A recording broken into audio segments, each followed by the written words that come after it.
la parte de toxicodinámica, ¿sí? De los mecanismos de acción. Como parte de lo que vimos en la clase pasada, ustedes recordarán que se entiende por mecanismo de acción a todo aquello que hablamos de este tipo de lesiones, ¿sí? Bioquímicas, que son responsables de las perturbaciones fisiológicas que son derivadas, ¿sí? De una interacción, este es muy importante, de una interacción entre el agente tóxico, ¿sí? Y el sistema donde está haciendo su efecto o el blanco, ¿sí? Entonces, esto es lo que vamos a tratar hoy durante esta primera etapa de la clase. Entonces, el conocimiento de estos mecanismos de acción, ¿sí? Es muy importante para evaluar distintas etapas de lo que estamos tratando de tener en cuenta cuando estudiamos los distintos efectos de los agentes tóxicos. Por ejemplo, el desarrollo de distintos antídotos específicos, ¿sí? En el caso de monóxido de carbono, es muy importante entender el conocimiento del mecanismo de acción para que podamos tener en cuenta. Me había olvidado de empezar a grabar, perdón,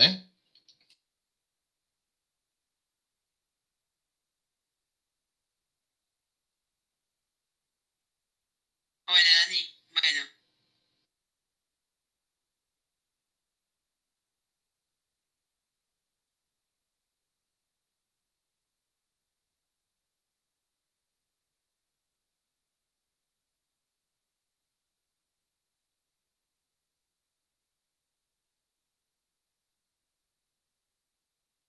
¿Alguno de ustedes está con el chat de WhatsApp?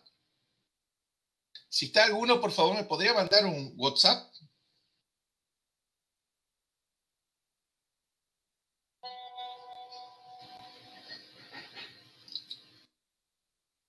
Correcto.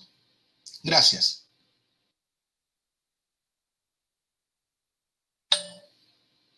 Bien, como decía, el desarrollo de los antídotos específicos forma parte de una evaluación que debemos tener para una intoxicación, ¿no es cierto? O para evaluar qué es lo que está pasando con un agente tóxico. Esto nos lleva a entender primero cuáles son los mecanismos de acción que nos conlleva a las distintas prácticas o consecuencias de esa evaluación. Por lo tanto, lo que estamos de alguna forma hablando es qué tipo de conocimiento necesitamos para desarrollar estos antídotos específicos. Por otro lado, el desarrollo de los distintos test, ¿sí? Bioquímicos de detección precoz generan estas informaciones de diagnóstico, son generadas a partir del conocimiento de los mecanismos de acción que está actuando distintos agentes tóxicos.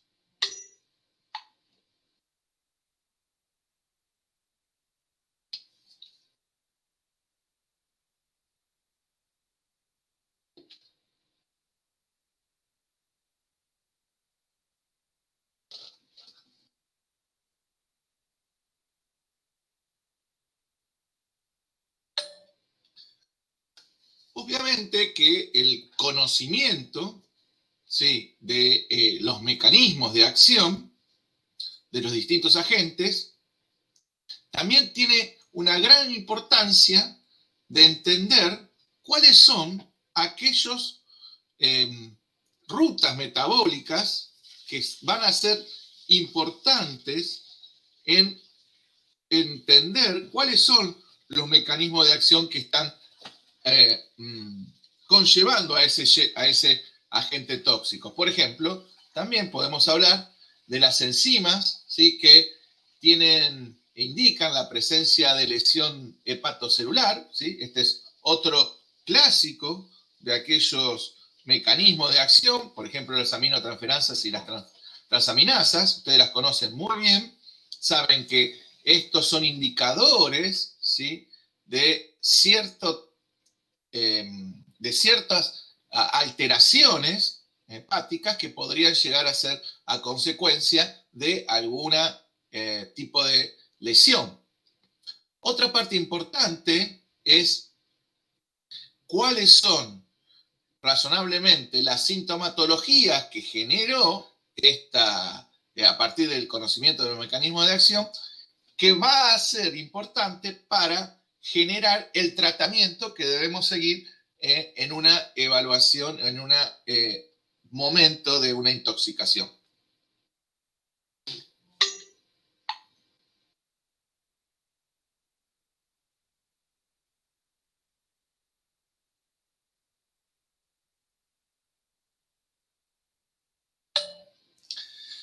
Ya hablando de la acción de los distintos agentes tóxicos, podríamos tener globalmente una clasificación general. Por un lado, los agentes pueden ejercer su acción en forma global o en forma selectiva. Cuando hablamos de forma global, sí estamos hablando de aquellos que, por ejemplo, son los ácidos o las distintas bases, los álcalis, que generan u originan una destrucción a nivel tisular muy intensa, y cuando hablamos de esto sabemos que el mecanismo que están teniendo en cuenta para generar ese tipo de destrucción tisular es el mecanismo de necrosis, ¿sí? Entonces, esta información es la que vamos a ir desglosando cuando tenemos estudios de los mecanismos de acción. Pero cuando pasando a la otro tipo de mecanismo global que podríamos general que podríamos decir, estamos hablando de la forma selectiva, o sea, un mecanismo de acción selectiva, los cuales se refieren siempre a la capacidad de un tóxico a determinadas concentraciones que actúan, ¿sí? Siempre tenemos en cuenta esas a Paracelsus, ¿sí?, para que se acuerden, que para ciertas células están ejerciendo un cierto efecto. A esas células afectadas, o aquellas que no están afectadas, ¿sí?, pueden pertenecer a uno o diferentes organismos. O sea, esto va a ser selectivo en función del blanco donde están actuando. Entonces, eso va a depender también del mecanismo de acción.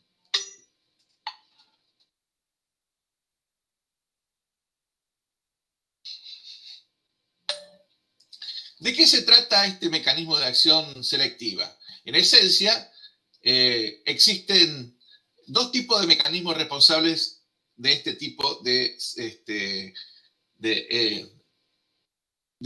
efectos, ¿sí?, de mecanismos que van a hacer. Uno va a ser siempre la alteración, la presencia o ausencia de susceptibilidades a ser atacadas por el agente tóxico. Este es el lo más importante desde el punto de vista que está o no está el agente.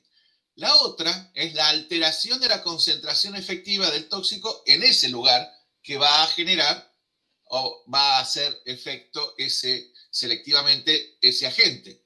Por ejemplo, si los factores de translocación, que acá estamos dando 2 o 3 ejemplos, especialmente el otro es la diferencia de la biotransformación, por ejemplo, el de la malatión que vamos a ver ahora en un minuto, o este efecto que sería el caso del paraquat, que es un herbicida, que realmente tiene una fuerte influencia selectiva sobre los pulmones, es altamente tóxico y se acumula específicamente en el pulmón, generando estas poliaminas endógenas, ¿sí?, en el mismo, ¿sí?, haciendo un efecto muy específico a nivel de pulmón y muy importante.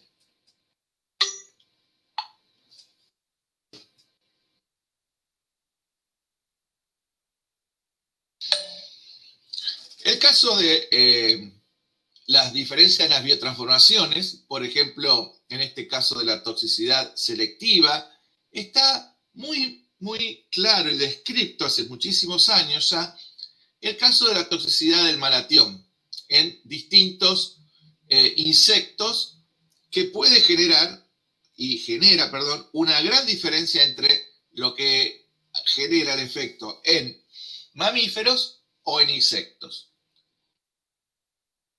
Cuando hablamos de mamíferos, ¿sí? Este tipo de compuesto, el malatión, que es un insecticida organofosforado,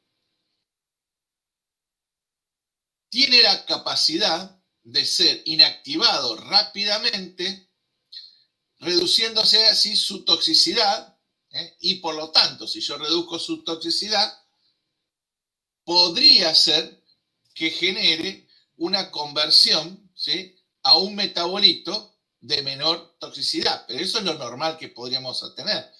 Pero su conversión, que es una oxidación, habla de que se convierte en maloxón, y este sí que es un problema, porque aquí lo que ocurre, que este malatión se activa. Este es el caso clásico de activación.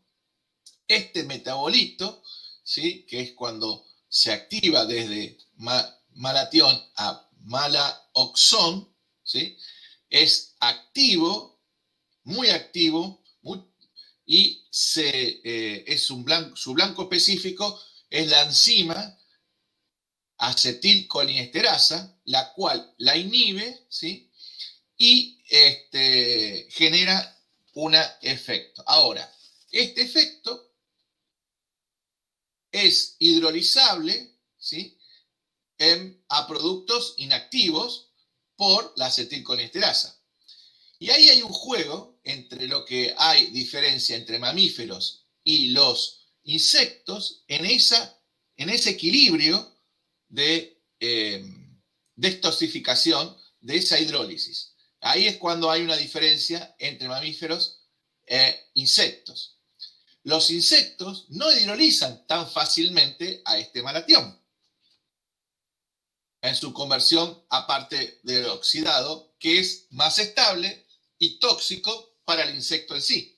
Por lo tanto, al haber mayor cantidad de maloxón en el insecto, está más tiempo en circulación, por lo tanto, más probabilidad de generar la inhibición y generar efectos en el insecto.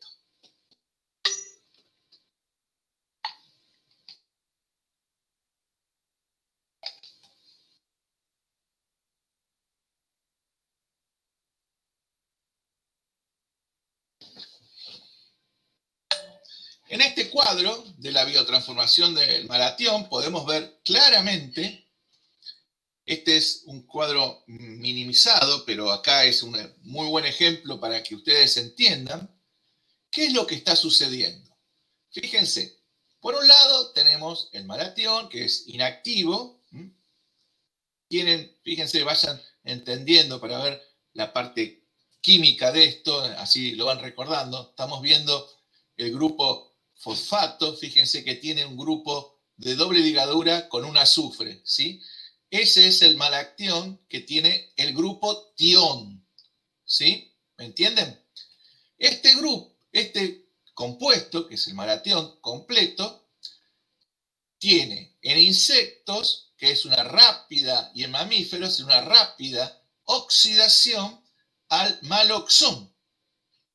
Ahora bien, ¿qué pasa? También puede haber una hidrólisis, ¿sí?, que cortan a este compuesto por aquí, donde en insectos esta hidrólisis es lenta, mientras que su comparación con los mamíferos es rápida.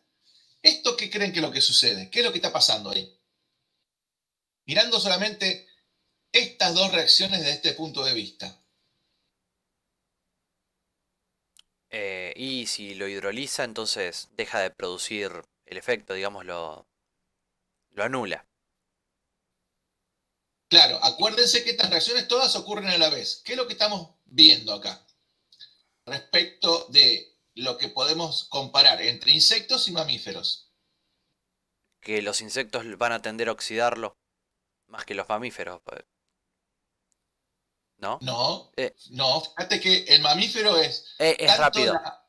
es rápida la La oxidación oxidación. como rápida la hidrólisis. Respecto de esto, lo que podemos decir es que tenemos una mayor probabilidad que el malatión no sea hidrolizado, o sea, va a ser hidrolizado, pero va a permanecer más tiempo, debido a que es lenta esta reacción, debido a su hidrólisis. Entonces voy a tener el malatión en circulación mayor tiempo, ¿sí? Estamos discutiendo un mecanismo de acción de activación, que es lo que sucede, y entender por qué su efecto como insecticida prevalece en los insectos frente a los mamíferos. Cuando está esta reacción, la oxidación, es rápida en ambos dos tipos de organismos. Cuando yo veo que el maloxón inhibe inmediatamente a la acetilcolesterasa. Y ahora viene el tercer punto en equilibrio que vamos a ver de esta biotransformación del malatión dentro del mecanismo de acción, y que no es muy importante para también entender el efecto final que hay en comparación entre los insectos y los mamíferos. Entonces, fíjense, mamífero va a tratar de generar que tengan circulación más tiempo que en insectos que los mamíferos la cantidad de malatión. A su vez, se van a oxidar rápidamente al compuesto activo. Y a su vez, cuando este compuesto activo tiene la propiedad de hidrolizarse, ¿sí? el maloxón a productos inactivos por hidrólisis. Fíjense que también ocurre lo mismo en este proceso en velocidad comparativa. Los insectos tienen más lento esta hidrólisis que los mamíferos. Esto hace que tenga más tiempo del maloxón activo en circulación en los insectos que en los mamíferos. ¿Con qué producto o qué es lo que produce esto? Que en los mamíferos, al tener, si yo tengo igual dosis por kilo, igual dosis por kilo, acuérdense, igual dosis por kilo, porque un mosquito pesa la nada y un humano pesa 70 kilos. A igual dosis va a prevalecer en los insectos el maloxón en circulación, y esto va a generar una inhibición. ¿Se comprendió este sistema de biotransformación, por lo cual necesitamos entender el proceso del mecanismo de acción? Es muy importante para que puedan generar este ejemplo de biotransformación.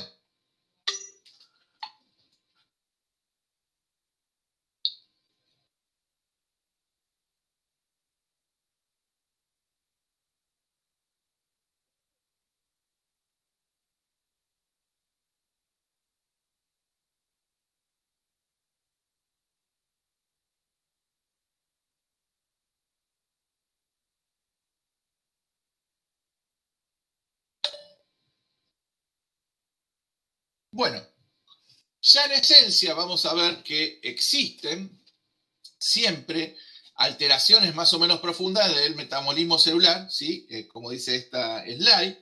En base a esto podemos considerar varios mecanismos de acción, teniendo en cuenta que no existe una clara determinación entre los distintos, entre ellos mismos, y algunos tóxicos que pueden utilizar simultáneamente más de uno de estos mecanismos.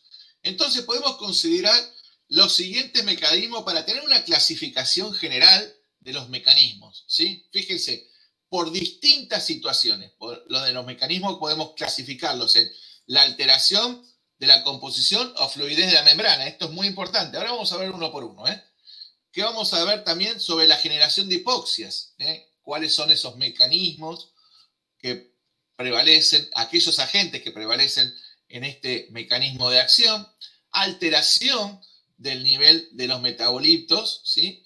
La alteración también de las actividades enzimáticas, también la alteración del nivel material genético y la generación de intermediarios reactivos. Fíjense que esta es una forma de clasificar los distintos mecanismos por los cuales los agentes pueden ir teniendo su mayor prevalencia o no, o a la vez para cada agente.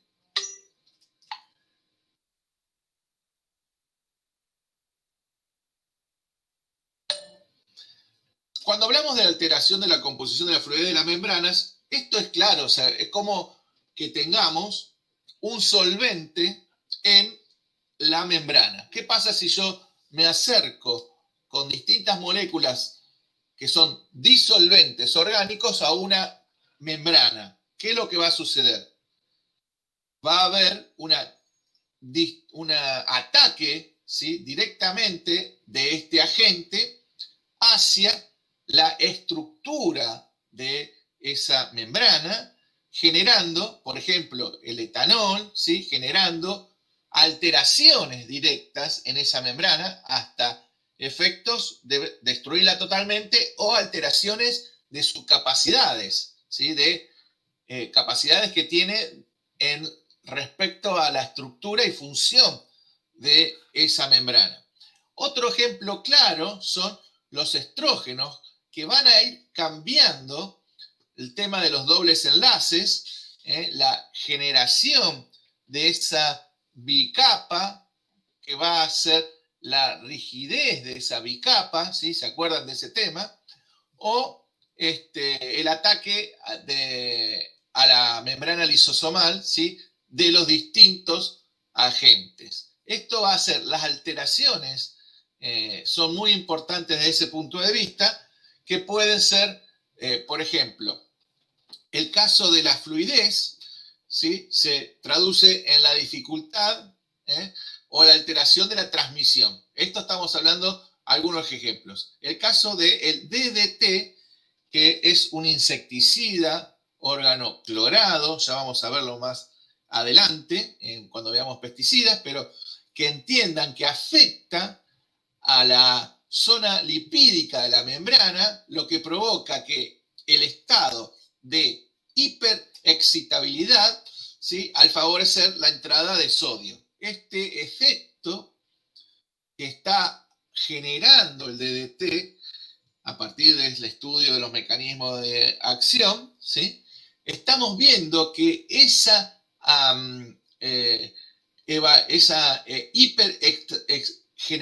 provocar un problema en la membrana lipídica, ¿sí?, va a hacer que ese estado de hiperexcitabilidad genere la entrada mayor de sodio. ¿Y qué va a generar esto? Ustedes ya saben muy bien que si yo estoy haciendo un cambio en la polaridad o un cambio en la membrana lipídica de este tipo de biopelículas, va a ser un cambio importante de efectos que pueden cambiar mucho a la funcionalidad de esta membrana. Otro caso importante es el caso de los solventes orgánicos, como antes le había hablando de la rigidez de la membrana, que es el caso clásico de la discusión del mecanismo de acción de los agentes. Por ejemplo, lo que ocurre con los solventes orgánicos es que hay una desorganización de las moléculas de fosfolípidos, lo cual traduce una alteración en los movimientos brownianos y interfiere en esto de lo que hablábamos de la rigidez de la membrana. Este proceso de los solventes, imagínense si yo tengo ciertas moléculas que están llegando hasta la bicapa que estamos estudiando, y ahí tenemos un solvente que va a generar ese movimiento de la bicapa. Otra parte importante y no menor es los estrógenos, ¿sí?, los cuales se incorporan, el etilestradiol incorpora gran cantidad de colesterol, proporcionando así la rigidez. Si yo tengo una variación de esta rigidez, el proceso y la funcionalidad, perdón, de la membrana es alterada y esto va a tener efectos realmente en muchos efectos entre el intercambio o las distintas funciones de esa célula finalmente. Otros casos también importantes, el caso del el etanol, que tiene realmente un efecto bifásico. Por un lado, inicialmente, ¿sí?, aumenta la fluidez, pero la fluidez de la membrana, pero en forma crónica produce cambios, ¿sí?, realmente en la saturación de los fosfolípidos con un aumento de la rigidez, generando, por lo tanto, un efecto que realmente se aprecia a niveles de las mitocondrias muy importante, y esto después va a tener efectos muy nocivos a nivel de los hepatocitos. Por lo tanto, el efecto que tiene el etanol es un efecto muy clásico que yo les recomiendo que lo lean, busquen en los libros, que es muy clásico de la evaluación de los efectos que genera posteriormente el etanol. Que vamos a verlo, obviamente, más adelante, pero quisiera que vayan viendo estas evaluaciones a nivel de cómo es el mecanismo de acción. Los tóxicos, como forma general, pueden afectar a cualquier estructura de membranas de las células, ¿sí?, siendo de especial gravedad el ataque de la membrana lisosomal, ¿sí?, que es la más sensible en ciertas circunstancias, que puede originar una citólisis brutal, ¿sí?, al liberar las enzimas hacia su interior, ¿sí?, y esto genera un efecto importantísimo en las células que estamos estudiando.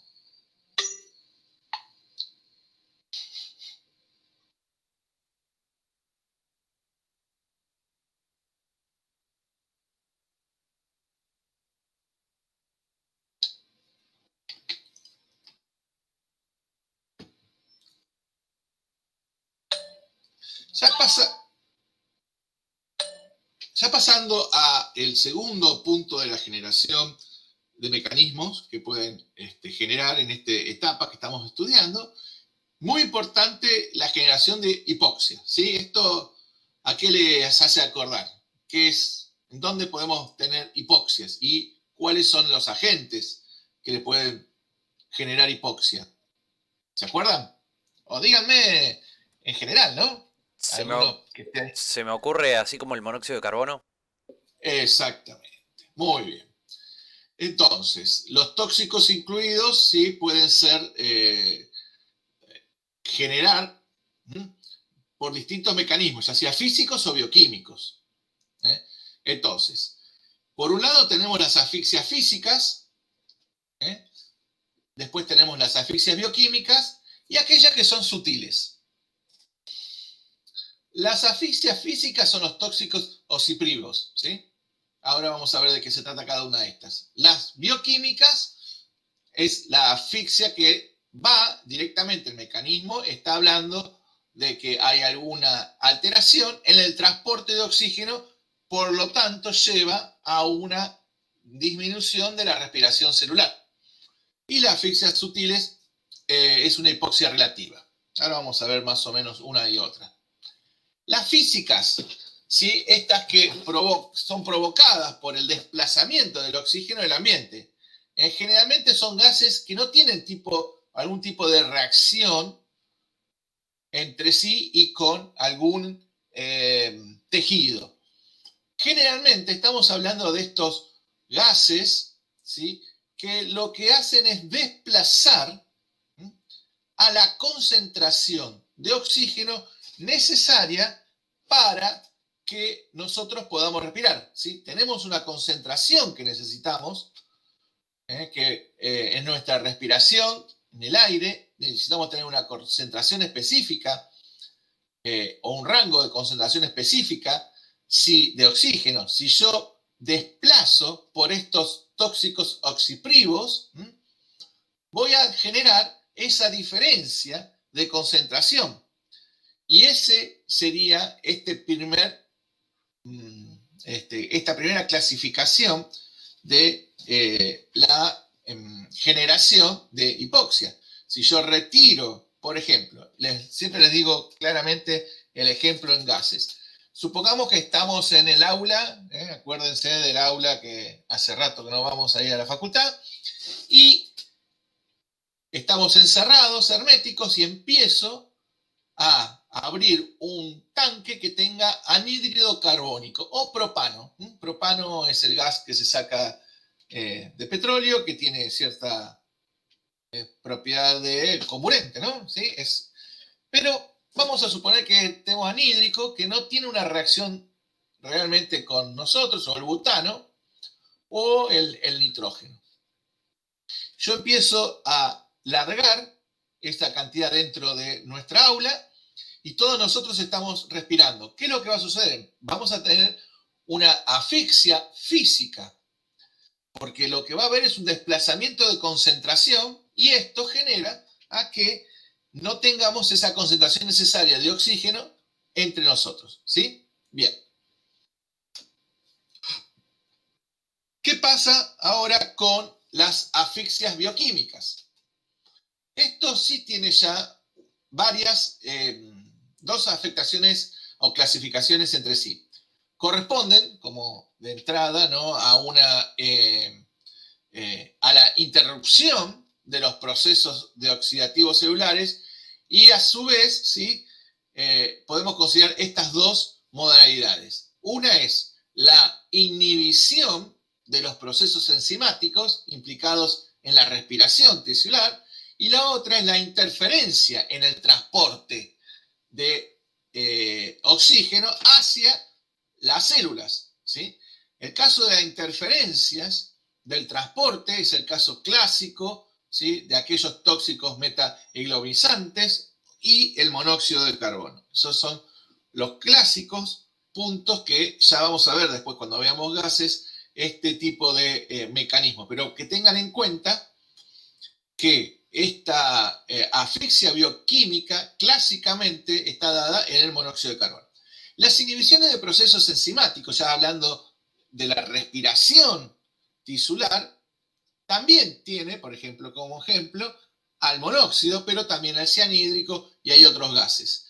Entonces, las distintas asfixias, los distintos mecanismos que pueden generar las asfixias bioquímicas están dadas por esta interferencia en el transporte o la inhibición de los procesos enzimáticos.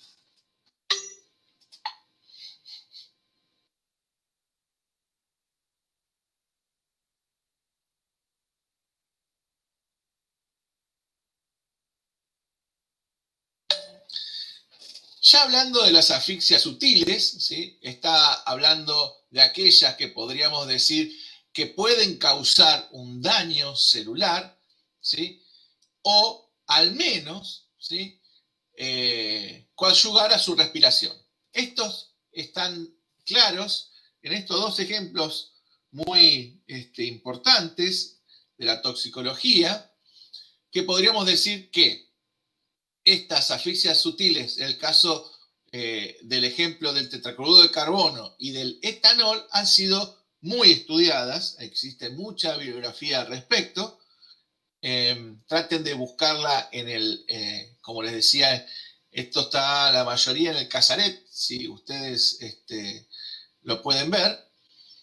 El caso del etanol realmente es un caso importante en el hígado, ¿sí? Las células que están alrededor de la vena centrobulivar, ¿sí?, están sometidas a una menor presión parcial del oxígeno.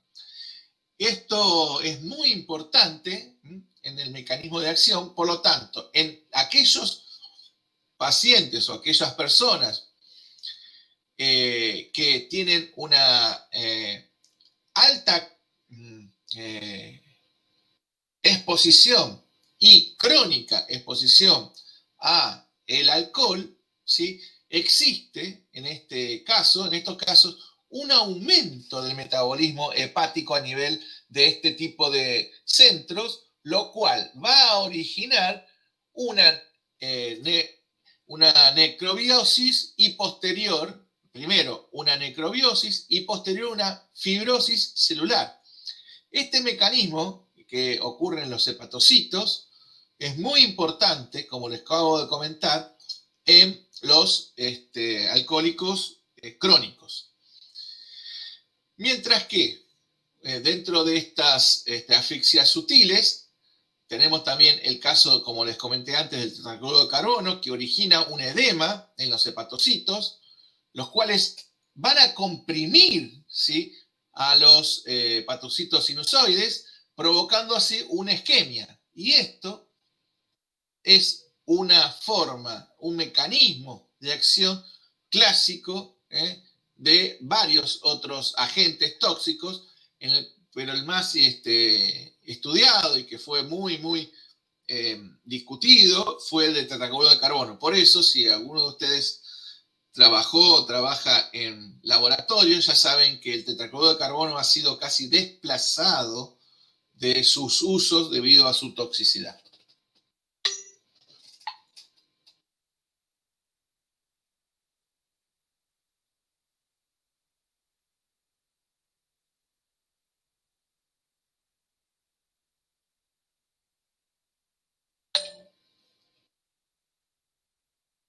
El otro tipo que habíamos visto de las distintas alteraciones de las membranas,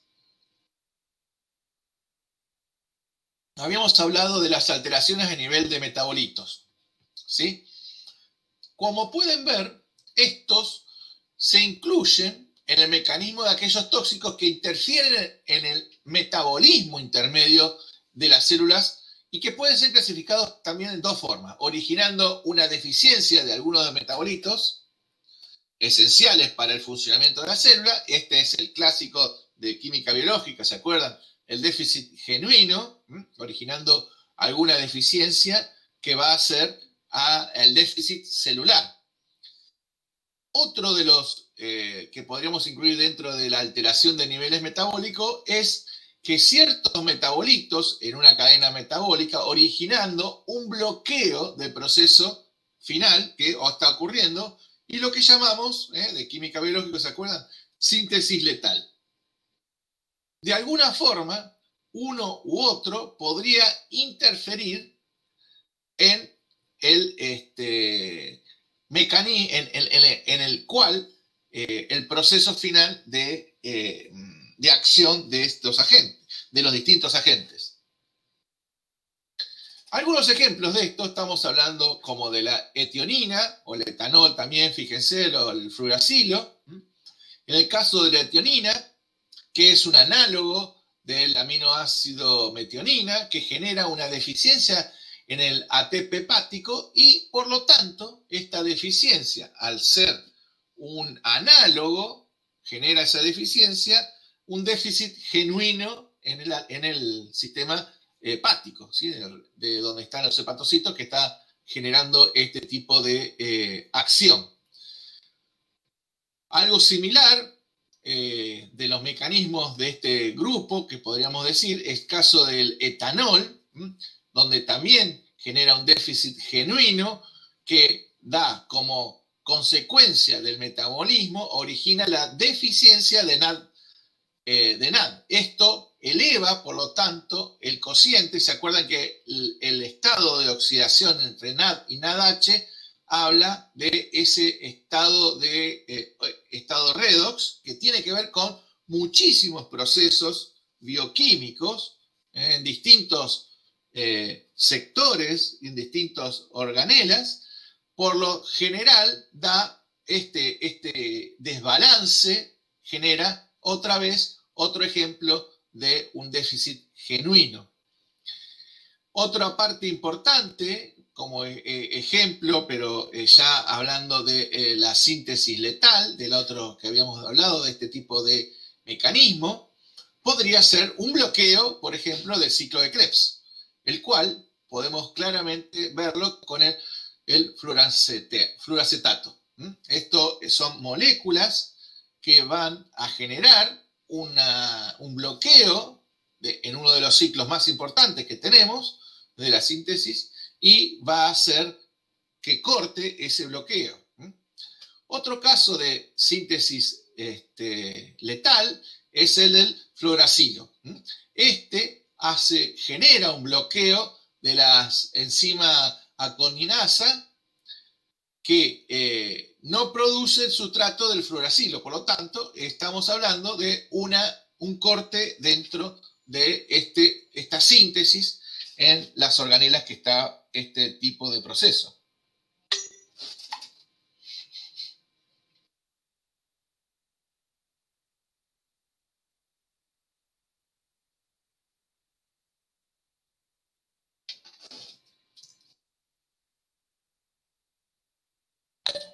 Bien, pasando ya a las alteraciones de actividades enzimáticas dentro de la clasificación general que vimos de este tipo de alteraciones de las membranas.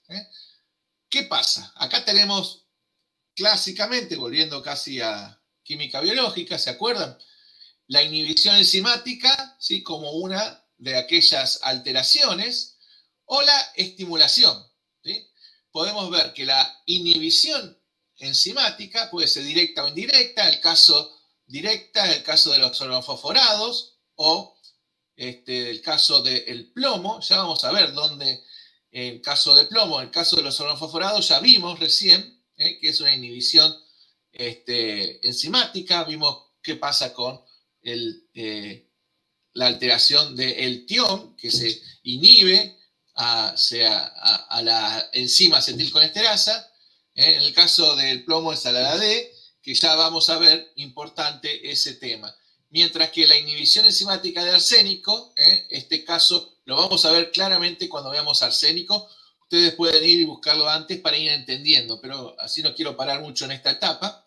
Pero el caso del hexaclorobenceno es una estimulación. Lo que hace es genera que se produzca mayor cantidad del proceso y por lo tanto muchas veces hay una exagerada cantidad de compuestos intermediarios, por ejemplo en la biosíntesis de hemo, que van a ser muy importantes por la acumulación de esos compuestos que posiblemente sean tóxicos, dado que yo estoy estimulando una biosíntesis.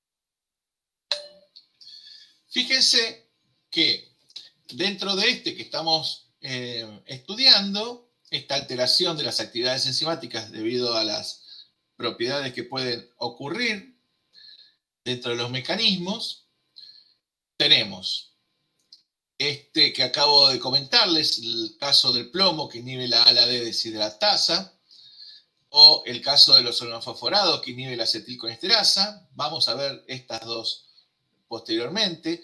El caso de la inhibición indirecta, que es el bloqueo, este caso, fíjense, de los cofactores. Un ejemplo que constituye el arsénico es que lo que inhibe es al piruvato de deshidrogenasa, bloqueando así a los grupos sulfidrilos del ácido lipolítico, y esto hace una generación indirecta, ¿sí? Que es lo que está realmente ocurriendo a nivel enzimático.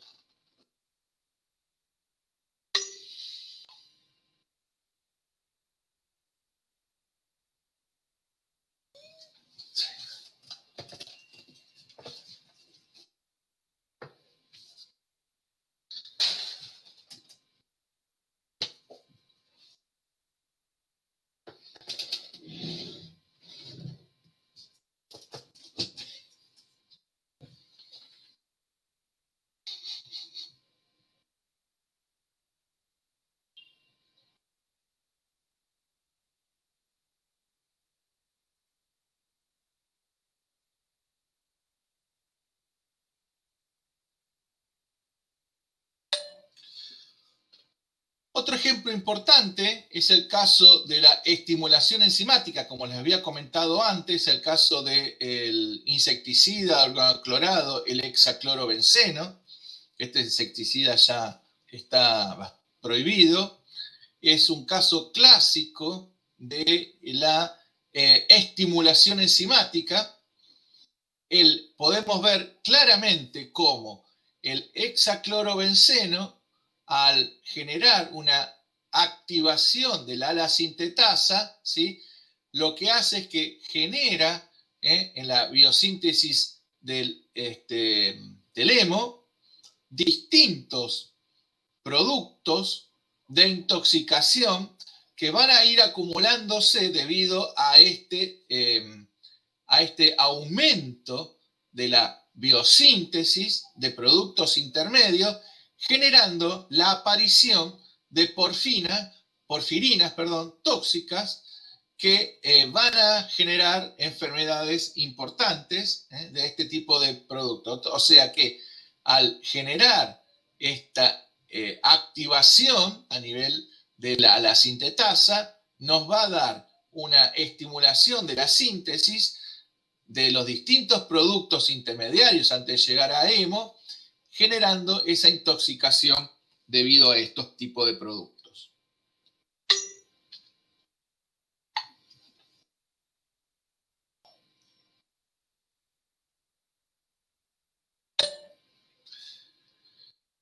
Ya pasando a los dos últimos puntos, uno es la alteración del material genético. Esto es claro, ya lo vamos a discutir también cuando veamos uno de los capítulos, ¿sí? Al final de la cursada casi. Esta alteración del material genético va a ser importante porque genera a partir, por ejemplo, de radicales libres, las lesiones del propio núcleo. O sea, los distintos mecanismos podrían ser claros. Uno es la lesión del propio núcleo debido, por ejemplo, a estos radicales libres, o, por ejemplo, la alteración de los mecanismos de replicación, transcripción y síntesis proteica, que están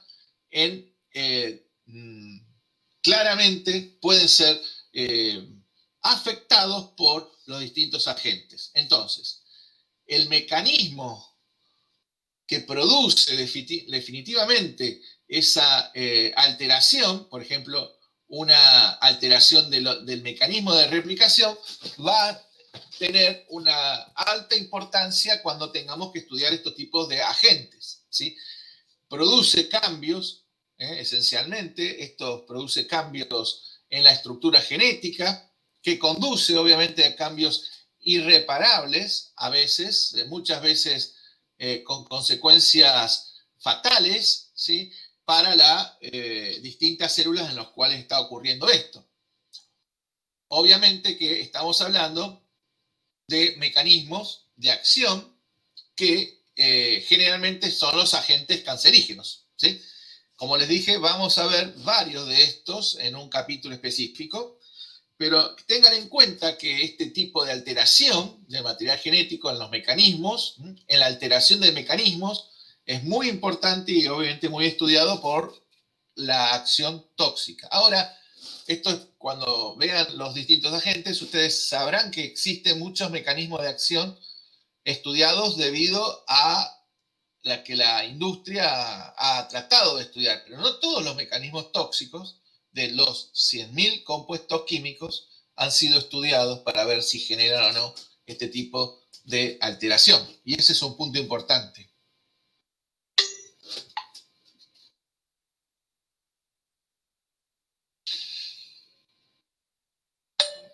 Como ejemplos de este tipo de mecanismos de acción, tenemos varios. Acá ustedes deben conocer muy bien alguno de ellos, en el caso de la colchicina, ¿sí?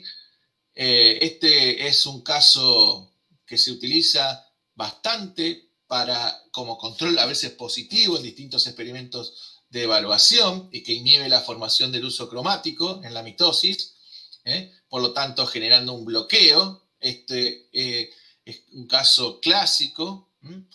Otros son las nitrosaminas, ¿sí?, que son carcinógenos muy potentes que pueden formarse en el tracto digestivo a partir de ¿qué? De los nitritos ingeridos. Esto ocurre porque tiene que ver importantes transformaciones que han sido producidas en el tracto, a veces por la bacteria que están ahí, la flora, ¿sí? Que generan ese cambio y que generan estas nitrosaminas muy importantes. También se encuentran presentes estos compuestos, las nitrosaminas en el tabaco. Generalmente estamos hablando de compuestos que transforman por hidroxilación, ¿sí? A agentes alquilantes. O sea que estas nitrosaminas son agentes potentes, agentes carcinogénicos, que vamos a tener en cuenta cuando estamos frente a una evaluación, por ejemplo, de aguas que están tomándose con alguna de estas carcinógenos. ¿Sí?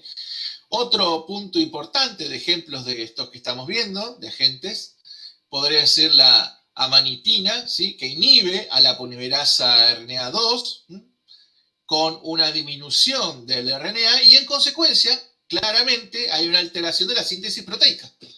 Por lo tanto, no vamos a tener un efecto muy importante, como vimos antes, de esta clasificación, que eran la alteración de mecanismos de replicación, ¿sí? O transcripción y síntesis proteica. Y por último, ¿sí? Otro de los ejemplos que estamos hablando acá, estamos hablando de la hidroxilamina. Estos compuestos actúan selectivamente sobre los residuos de citosina, formando la citosina oxima. Por lo tanto, generan un cambio muy importante, selectivamente. También ocurre algo similar con el ácido nitroso, que se transforma, ¿sí? en la citosina en el uracilo. Este cambio, ¿qué va a generar? Acuérdense, estamos viendo que estamos cambiando ciertos residuos, por lo tanto, dentro de la síntesis va a haber de DNA o de síntesis de distintas cosas, va a generar una lesión importante que va a haber especialmente en el mecanismo, en la alteración de los mecanismos de transcripción esencialmente. Bien.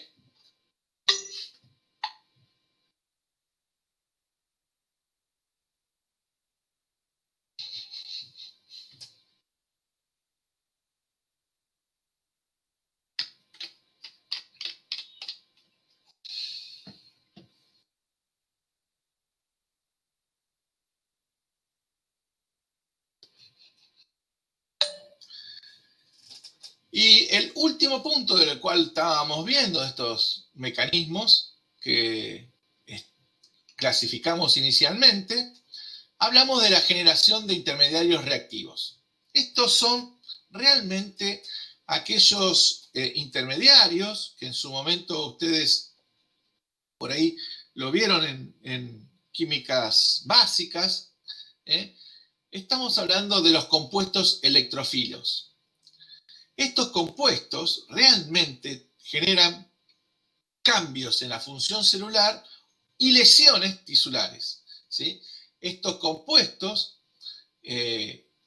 la generación de estos compuestos va a ser muy importante porque va a tener, por un lado, subproductos de metabolismo de oxidación, están siendo generalmente producidos, ¿sí? Como subproducto de metabolismo y depende de qué tipo de desbalance que esté ocurriendo, va a hacer que la generación de esos subproductos vaya a ser, por un lado, muy importante en la toxicidad y por otro lado, también la generación de estos subproductos secundarios en la biotransformación.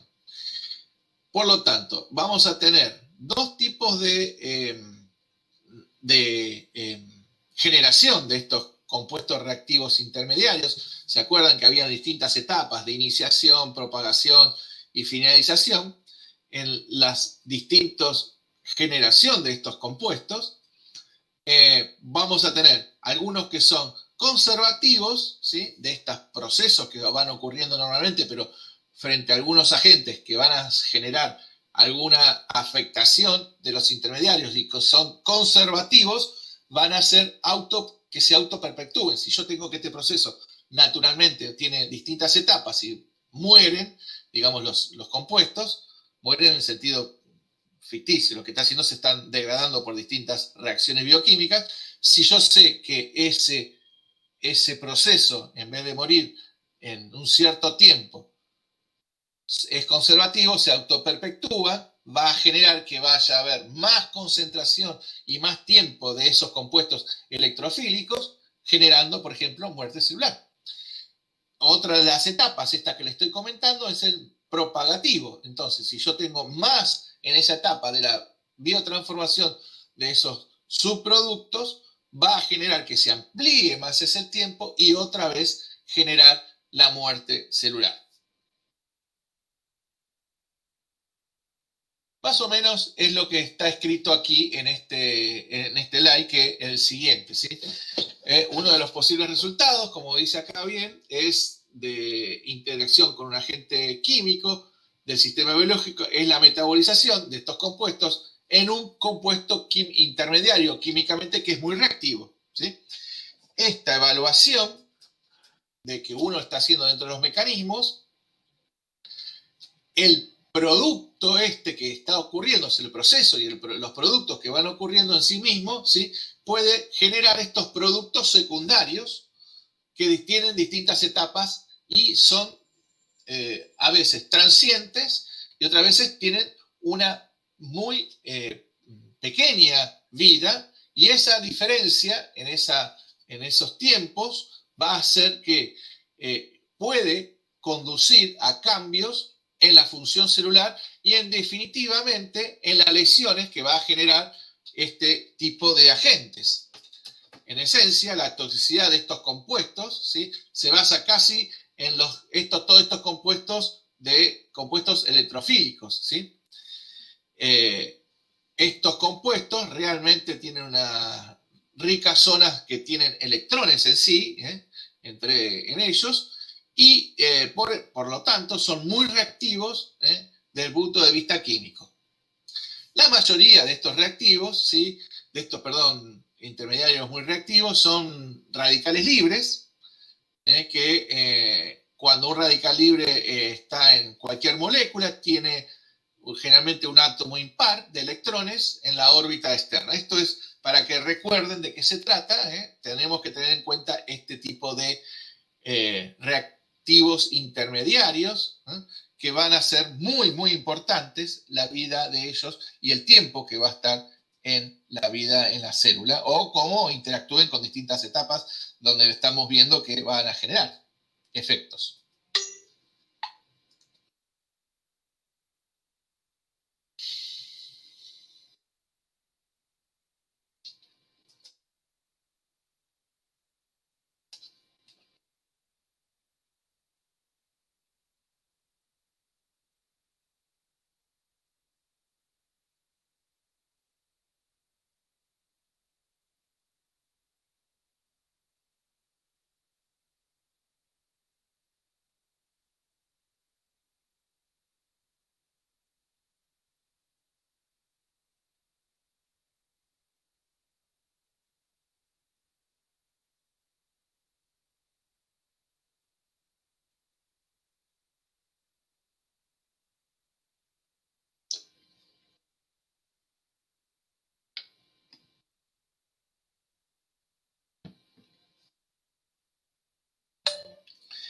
Clásicamente, este proceso que estoy comentándoles, acá tenemos los ejemplos que podemos visualizar. Fíjense el caso de los distintos xenobióticos que producen, por la biotransformación de estos xenobióticos, algunos productos secundarios. El caso de la reacciones de oxidación microsomal catalizadas por la citocromo P450 reductasa, ¿sí? O el NADPH reductasa, ¿sí? NADPH citocromo P450 reductasa. Estos xenobióticos clásicamente producen estos productos secundarios que estamos discutiendo, que tienen una cierta vida, obviamente, y que van a tener, si tienen una interacción con las macromoléculas, es muy importante que van a generar algún tipo de estos efectos que estamos antes diciendo. Estos pueden ser, por ejemplo, el caso clásico también de los radicales libres, ¿sí? Estos que vimos en química biológica, son especialmente perjudiciales por ser, por ejemplo, conservativos y propagativos, esto que les comentaba antes. O sea que, además de que en sí mismo, en el proceso que lo está generando, en sí se vayan conservando, se vayan replicándose ese proceso bioquímico que va a generar esos radicales, o, a peor todavía aún, aquellos que son propagativos, o sea que van a extender la reacción, propagándola a distintas otras reacciones, generando los que llamamos radicales libres. Es decir, que esa interacción del radical libre con los componentes celulares o las macromoléculas, vamos a tener que van a producir, ¿sí? Por ejemplo, radicales libres secundarios y terciarios, ¿sí? Y estos, a su vez, pueden interactuar con los lípidos y los aminoácidos, y eso va a tener un efecto muy importante. Esa cascada amplificada de efectos desencadena, ¿sí? A partir de un radical inicial y puede provocar finalmente la muerte celular. Ese proceso es muy importante, por eso en la actualidad se estudian muchísimo los efectos de los radicales libres y cómo podemos parar estos procesos conservativos y propagativos. Aquí vemos un croquis, ejemplo clásico de un tóxico, ¿sí? Que a partir de un sistema enzimático, ese es el croquis de lo que estuvimos discutiendo todos estos últimos 5 o 10 minutos, clásicamente genera reactivos intermediarios, que son compuestos electrófilos muy importantes, que por un lado va a tener la afectación de agentes alquilantes, por ejemplo, ¿sí? Conllevando la unión covalente a macromoléculas, por ejemplo, proteínas y el DNA, ahí falta una D, mientras que estos reactivos intermediarios muy electrofílicos van a interactuar también a la vez con generando radicales libres, y va a ser esta interacción de radicales libres con las macromoléculas, que por ejemplo también proteínas, ADN, y generar cierta unión o un proceso de desnaturalización o un proceso de unión a las macromoléculas, y por otro lado también va a generar la peroxidación lipídica de los fosfolípidos de las membranas.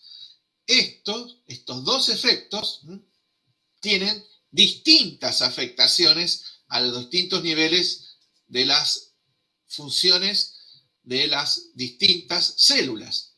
Por un lado podemos decir que estas moléculas que son altamente reactivas se unen covalentemente a las macromoléculas, y ácido nucleico, proteínas, etc. Y por otro lado, esta producción de peroxidación de lípidos conllevando a los deterioro de los dobles enlaces en los ácidos grasos poliinsaturados de las membranas celulares, generando esto que hablamos de afectaciones a nivel de la membrana. Estos dos puntos son muy importantes dentro de los mecanismos de acción de los agentes tóxicos.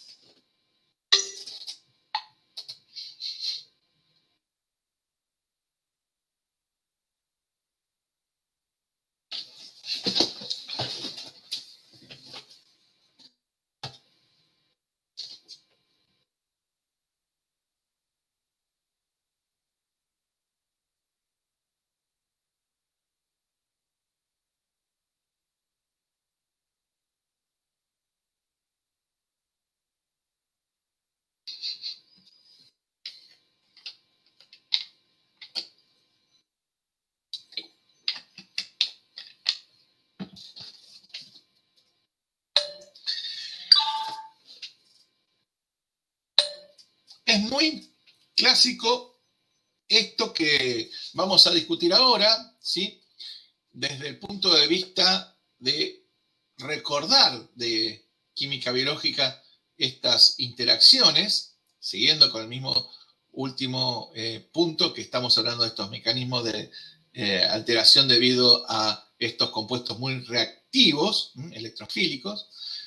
Fíjense, ya particularmente hablando de los radicales libres, esto es algo que queremos que ustedes sí recuerden muy importante. Acuérdense que los radicales libres, que estuvimos hablando hasta hace un ratito, desde cómo se generan los distintos procesos, o sea, tanto una propagación o una mayor tiempo de vida de estos, hace que tengamos más cantidad y más tiempo de estos radicales libres en posibilidad de reaccionar dentro de los distintos tejidos.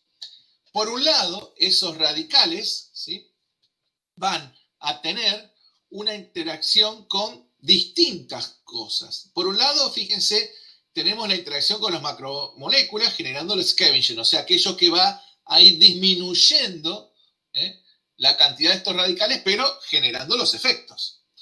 Pero por otro lado, tenemos defensa frente a esto, no es que no estamos es directamente, si nosotros sacamos esta pata, las otras dos patas de la defensa enzimáticas y no enzimáticas, tendríamos que todos los compuestos van a generar efectos gravísimos. Pero por suerte tenemos las defensas enzimáticas y las defensas no enzimáticas. Estos son claros cuando tenemos, por ejemplo, el oxígeno reactivo, ¿sí? Fíjense, ahí la primera defensa que está enzimática detrás de esto es la enzima que se llama la superóxido dismutasa. Esta enzima generalmente es la primera que va a dar una disminución muy importante de la cantidad de ese tipo de oxígeno reactivo, generando oxígeno más agua oxigenada. Esto ocurre clásicamente, estos procesos ocurren clásicamente, y en conjunto con esta enzima, tanto la superóxido dismutasa, la SOD, está la catalasa, que lo que actúa directamente es frente a la producción normal o anormal, o sea, cuando tenemos distintas cantidades de agua oxigenada, va a generar la dismutación del agua oxigenada en agua más oxígeno. Por lo tanto, bajando totalmente la cantidad finalmente de ese oxígeno que está en forma de radical libre. Este proceso obviamente debe estar en conjunción con otros sistemas para que pueda funcionar correctamente. Si no tenemos la cantidad de glutatión reductasa que va a generar que la reacción de glutatión peroxidasa va a generar, la glutatión peroxidasa va a generar esa cantidad necesaria de glutatión con la glutatión reductasa para poder tener ese equilibrio redox y tener la cantidad necesaria de glutatión para que las reacciones de catalasa y glutatión peroxidasa funcionen. Estas son las defensas enzimáticas frente a la generación, por ejemplo, de los grupos electrofílicos muy importantes de oxígeno. Otro grupo importante de las defensas de los que habíamos hablado, para no tener cierta concentración de estos radicales libres y tengan la interacción con las macromoléculas, es las defensas no enzimáticas, ¿sí? Estas defensas no enzimáticas son reacciones realmente que generan una disminución importante. Hoy en día ustedes saben muy bien que hay muchísima, hasta comercio, con muchos de estos tipos de compuestos para las defensas no enzimáticas, los tocofenoles, el ascorbato, ¿sí? El glutatión en sí mismo, que con pequeñas cantidades de estos compuestos que están localizados, ¿sí? En distintas partes de las organelas, van a generar como una protección frente a la generación de esos radicales libres y hacen a la disminución de estos en ese sitio donde están ocurriendo. Por lo tanto, como ven, siempre son equilibrios lo que estamos tratando de enfrentar, ¿sí? Realmente, frente a la posibilidad que ocurra un aumento por algún agente tóxico de estos radicales libres, tenemos estos dos tipos de defensas que son muy importantes a nivel del mecanismo de acción. Ahora, si yo tengo algún mecanismo que genere este radical libre y a su vez tengo otro tóxico que va a tener una intervención sobre algunos de estos mecanismos, por ejemplo, los mecanismos de defensa enzimática, va a tener una implicancia muy importante en la interacción de las macromoléculas de ese radical libre. Que ese desbalance, por ejemplo, yo tengo un desbalance en la generación de glutatión, por lo tanto, no voy a tener esta enzima, la SOD, que va a tratar de disminuir la cantidad de esta enzima, generando más tiempo y posibilidad de generar esta interacción con macromoléculas. ¿Se entendió este proceso?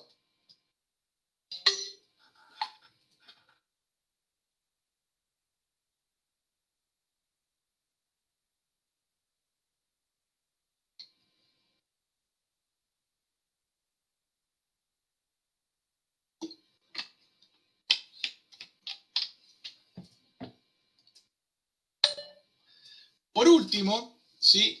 Y como siempre hablamos en nuestras teóricas y en todas nuestras evaluaciones, no todo ocurre en forma escalonada y no todo ocurre en forma separada. Existen algunos tóxicos que son capaces de producir simultáneamente varios de estos mecanismos.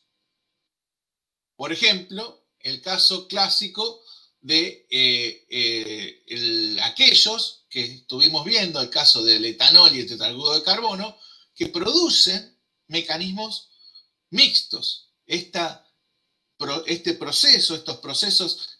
mecanismos mixtos hacen a que los efectos sean realmente bastante importantes, llegando a tener serios problemas a nivel del organismo en general. Esto hace que estos procesos finalmente sean más difíciles yo diría, de generar las defensas y que sean mucho más efectivos desde el punto de vista del agente, ¿sí? El agente tóxico. Muy bien, hasta aquí alguna pregunta de este tema, alguna conversación, algo que podamos discutir.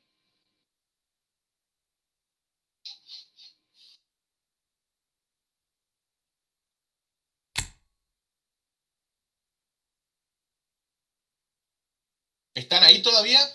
Sí, pero yo por lo menos por mi parte, ninguna duda.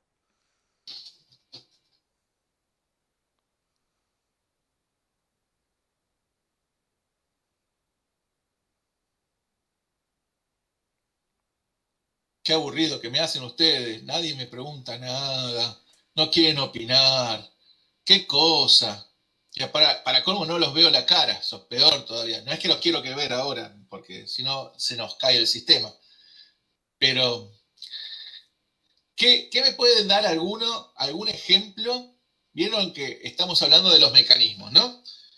Estamos hablando de que, gracias Martín que me pusiste en el WhatsApp también.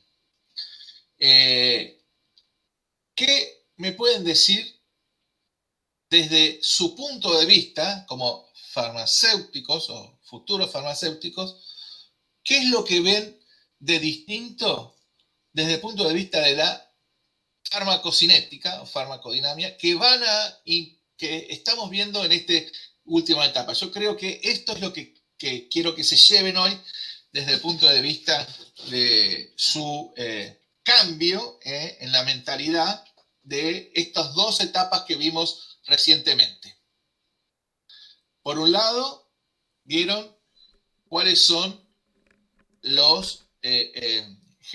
generación que vimos en la clase pasada, qué es lo que les puede estar haciendo los tóxicos a los organismos. Pero ahora estamos viendo a estos mecanismos que van a generar la acción tóxica. Esta clasificación para una clase, la verdad que a veces esto se da en una materia entera, está bastante comprimido, por eso yo les pido que agarren el PowerPoint y vayan al libro y busquen los mecanismos que ven de distintos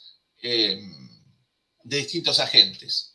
Esto les va a enriquecer a ustedes la formación general y la formación realmente específica, porque ¿qué es lo que importa dentro de una evaluación de una intoxicación cuando no sé el mecanismo? Voy a necesitar otras herramientas, ¿sí? Si yo no conozco las propiedades físico-químicas del agente y no conozco las propiedades del mecanismo de acción de ese agente, me va a ser muy difícil realmente llevar adelante una destoxificación, ¿sí? Eso es un punto muy importante dentro de todo este contexto que estamos viendo. Bien. Vamos a parar entonces unos 10, 15 minutos y después sigo con el siguiente tema. ¿Les parece? Muy bien, perfecto.